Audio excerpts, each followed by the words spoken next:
पिछले दिनों प्रदेश के द्वारा एक कमेटी जिसका नाम चुनाव परिणाम समीक्षा समिति इनका गठन किया गया और जिसमें हम लोग 4 लोग हैं। इधर में हम लोग किसान जी हैं, हम लोग के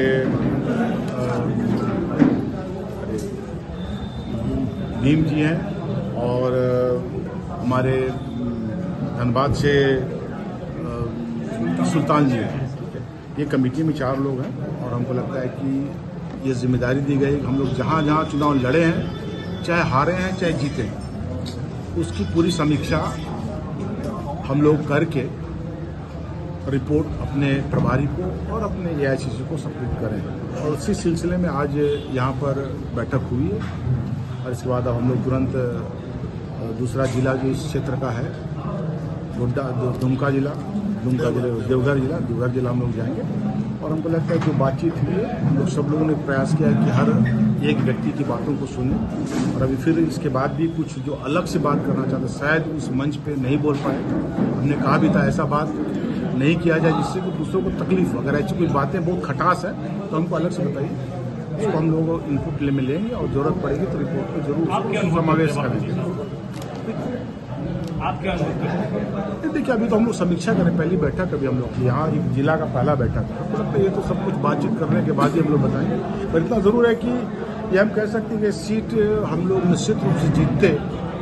और सब लोगों ने कहा कि 3 दिन पहले तक ये सीट लगता था कि हम लोग जीत जाएंगे, मगर पता नहीं 3 दिन के बाद में कुछ कमी रह गई हम में या अगला ज़्यादा हावी हो गया, कुछ भी कारण हो। मगर उसके बाद हम लोग लगता है कि लास्ट 3 दिन में हम लोग थोड़ा कमज़ोर हुए और जिसके चलते परिणाम हुआ। अब हम लोग यही प्रयास कर रहे हैं कि जो हार हुई है वो उसकी कहाँ कमी रह गई, किस कारण से हम लोग हार गए, जिससे कि उस कारणों की समीक्षा करते हुए उसको ओवरकम करते हुए जो हमारा अब 100 दिन के बाद 3 महीने के बाद विधानसभा का चुनाव है, उस चुनाव में हम कैसे उतरे इसकी हम लोग तैयारी कर रहे हैं। और हमको लगता है कि 24 तारीख को भी एक बैठक है दिल्ली में एआईसीसी इसी को लेके, विधानसभा को लेके कि जो विधानसभा होना है इस ईयर के लास्ट क्वार्टर में। हमको लगता है उसमें हम लोग कैसे ताकत के साथ में लड़ाई लड़ें ताकि फिर से हमारी सरकार बने, इस पर हम लोग काम कर रहे हैं। और हमको लगता है समीक्षा के साथ ये भी काम है कि सुझाव लेंगे कि आने वाले जो विधानसभा चुनाव में हम कैसे अपने प्रत्याशी को मजबूती के साथ जिता सकते हैं। लालबहादुर साहब, आप ये मानते हैं कि आपके चुनाव में अंतिम समय में जो ये हार हुई इसके किसी रीजन टिकट बदलना हो सकता है? नहीं, मैंने कहा कि बहुत सारी बातें हैं, ठीक है, टिकट बदलना भी है, फिर और भी बहुत सब बातें हैं, भी पैसे की बातें आई है, थोड़ा कार्यकर्ता की बातें। हमको लगता है कि सबको पूरी समीक्षा करने के बाद ही हम लोग बता पाएंगे। अब तो अभी वहाँ बाकी है, देवघर बाकी। अब तक जो डिस्कशन हुआ उसमें क्या लगा, कहाँ चूक हुई है?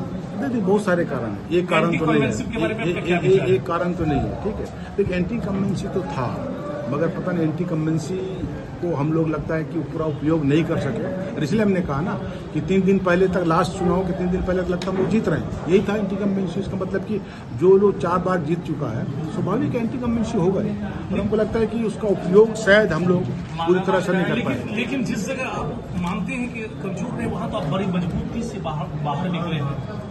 एक तथ्य, इसको कितना हद तक आप मानते हैं? तो देखिए, अभी मैंने कहा कि पूरी तरह से अगर सारांश कहें तो कहना उचित नहीं है। हमको लगता है अभी जितनी चीज़ें आई हैं और उन सब की पूरी समीक्षा करने के बाद, अब कैंडिडेट लोग ही नहीं, कैंडिडेट अभी मीटिंग में है। और जो विधायक लोग हैं, अभी एक विधायक से वो भी उत्तराखंड में, अभी एक विधायक से वहाँ शायद हमारी भेंट, वो भी मंत्री हैं, पता है कि नहीं। मेरे कहने वाली सबसे बातचीत करने के बाद ही हम लोग इस निष्कर्ष पर पहुंच सकते हैं कि सचमुच में आखिर क्या कारण है। पर इतना जरूर है कि एक कारण तो नहीं, इसमें 4-5 कारण है जिसके चलते हम लोग हारे हैं। उम्मीद थी कि इस सीट से कि हम लोग निश्चित, हमारा खड़गे जी को भी उम्मीद थी। बातचीत जब हम लोग गए तो मिलने के लिए उसको भी बड़ी उम्मीद थी कि शायद हम लोग ये सीट निकाल लें, मगर दुर्भाग्य से हम लोग नहीं निकाल पाए। बालमुचु साहब, एक तरफ जहाँ जीत के बाद बीजेपी में ये चीजें देखने को मिल रहा है कि वो कहाँ गड़बड़ी किया, किसने गड़बड़ी किया, और बड़ी जबरदस्त तरीके से उसके नाम को सामने लाया जा रहा है, उछाला जा रहा है सर्वेक्षण टीम के सामने, और जो समीक्षा करने के लिए आई है वो टीम के सामने। लेकिन आपके यहाँ लगता है कि ये सारी चीजें किसी कारणवश भय हो या फिर नहीं बोलना चाह रहा हो या अंदर ही अंदर अपनी बातों को दबा रखा हो, इस परिस्थिति में कांग्रेस विधानसभा के बारे में क्या सोचती है? देखिए, विधानसभा के बारे में मैंने कहा कि हम लोग अभी, मैंने कहा कि सब लोग से सुन रहे थे, सबकी बातों को सुन रहे थे, और उसके बाद ऐसा भी कुछ जो बातें बहुत खटास की बातें हैं, जो हो सकता है दूसरे लोगों को तकलीफ हो, वैसी बातों को सुनने के लिए अलग से हम फिर समय दें। अभी आधा घंटा फिर बैठेंगे, उनकी बातों को सुनेंगे। हो सकता है ऐसी बातें हैं जो शायद पब्लिकली नहीं बोल पा रहा है, तो हम लोग भी चाह रहे हैं कि थ्रेड में एकदम बहुत नीचे तक जाएंगे, आखिर कारण क्या रहे, इसलिए कि हम नहीं चाहते कि फिर से इसका पुनरावृत्ति हो।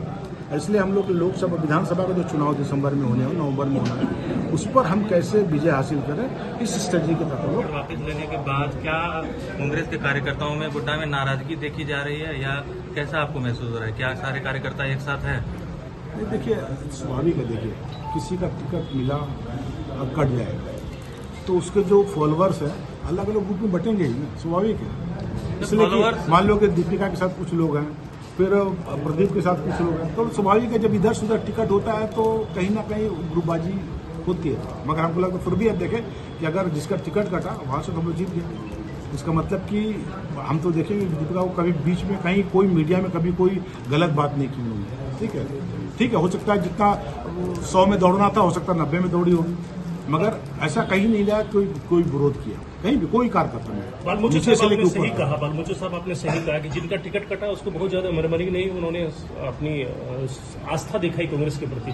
लेकिन जब टिकट दूसरे को मिला उस बीच जो हंगामा हुआ, इसको आप किस अंदाज से देखते हैं? प्रदेश अध्यक्ष, प्रदेश वो सब बातें आई है, हमको लगता है वो सब बातें आई है, और ठीक है, दोनों तरफ से बातें हैं। हमको लगता है कि ये सब रिपोर्ट में जरूर जाएगा। यहाँ जो बातें हुई थी, जिस तरह से घटनाएं घटी, तो सब रिपोर्ट में हम लोग जाएंगे। हमको लगता है कि किसी को भी, कोई भी व्यक्ति है जो आला कमान का जो निर्णय है उसको सबको पालन करना है।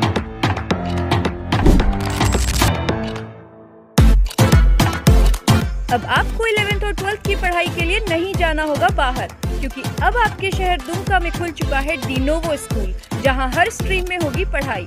आपको बड़े शहर के तर्ज पर मिलेगी हर सुविधा, smart classes, AC classroom, science lab, लड़के और लड़कियों के लिए सेपरेट एसी हॉस्टल जैसी हर सुविधा है उपलब्ध। वेल ट्रेन टीचर्स देंगे रिजल्ट की गारंटी। 11th के लिए एडमिशन ओपन है, तो दिए गए नंबर पर संपर्क करें और एक बार जरूर पधारें। हमारा पता है डिनोवो स्कूल, नया पाड़ा, दुमका।